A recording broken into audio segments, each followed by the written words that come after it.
ভিডিওটা good night বলে দিয়েছিলাম, বলে দেওয়ার পরেও এটা যখন খাবো মনে করলাম, তখন মনে হলো একটা ভিডিও করি। কারণ বাপের বাড়িতে আম গাছ আছে, সেই আম চোখেও দেখি না এখন। যাই হোক, বাবা যতদিন সুস্থ ছিল ততদিন বাবা এসে বয়ে বয়ে দিয়ে যেত, বাড়ির আম খেতাম। আর ওই আম গাছটা আমার হাতেই বসানো, মানে আমি স্কুল যাওয়ার সময় একটা আম পেয়েছিলাম, গোলাপ খাস আম। গাছের তলায় একটা গাছের, মানে একটা বাড়ির ওপর দিয়ে যেতাম, যে বাড়িটায় গোলাপ খাস আম গাছ ছিল। আর আমার সামনেই ধপ করে গাছ থেকে পড়লো, তা আমটা একদম অক্ষত অবস্থায় রয়েছে, কোনো ফাটেনি ফুটেনি কিছু না। আর আমি তুলে ওটা ব্যাগে নিয়েছিলাম। তা ব্যাগে নিয়ে ও রাস্তায় তো আর ওটা কেটে খেতে পারবো না বা কিছু, ওটা এনে বাকুমের হাতে দিয়েছিলাম। বাকুম বলতে আপনাদের মনে প্রশ্ন জাগতে পারে, বাকুম হলো আমার ঠাকুমা, আমরা ঠাকুমাকে বাকুম বলতাম। তা বাকুমের হাতে দিত। আর আমাদের মানে আমার বাকুমের কাছ থেকেই সমস্ত কিছু শেখা।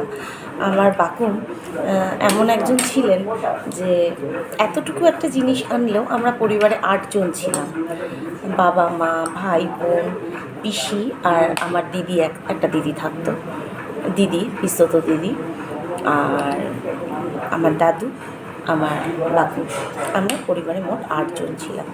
বিশ্বাস করবেন না, ওই একটা আমকে কেটে 8 জনকে ভাগ করে দিয়েছিল।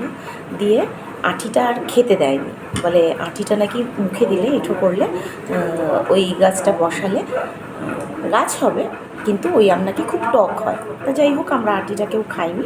ওই আঁটির গা থেকে যেরকমভাবে পেরেছে বটি দিয়ে ছুলে ছুলে নিয়েছে, নিয়ে মিষ্টি আছে, এখন কিনেই খেতে হয়। যাই হোক, এবার বাকুম ওই আঁটিটা বসিয়ে দিয়েছিল, সেটারই গাছ আমার বাড়িতে রয়েছে। তা বাবা যতদিন সুস্থ ছিল, বাবা এসে বয়ে বয়ে দিয়ে যেত, কাঁচা আমও দিয়ে যেত, পাকা আমও দিয়ে যেত। আর এখন তো বাবা পারে না, বাবার বয়স হয়েছে, বাবা এমনিতেও অসুস্থ, বাবার কোমরের বলটা ভাঙা, হাঁটতে কষ্ট হয়, এত দূর আসতেও কষ্ট হয়। আর তারপরে সবচেয়ে বড় কথা, এখন আমিই বাড়ি থাকি না, আমি অফিস চলে যাই, যার ফলে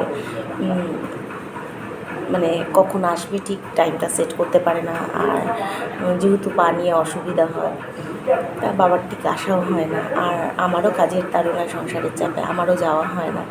অতএব বাপের বাড়ির আম আর চোখে দেখি না, এখন বাজারে কেনা আম খেতে হয়।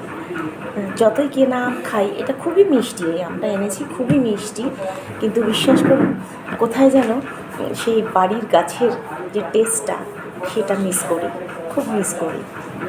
তাই বাবা মা যতদিন ভালো থাকে, সুস্থ থাকে, ততদিন হয়তো চিন্তা করে, আরে গাছে 2টো আম হলো, মেয়েকে দিয়ে আসি, মেয়ে খাবে।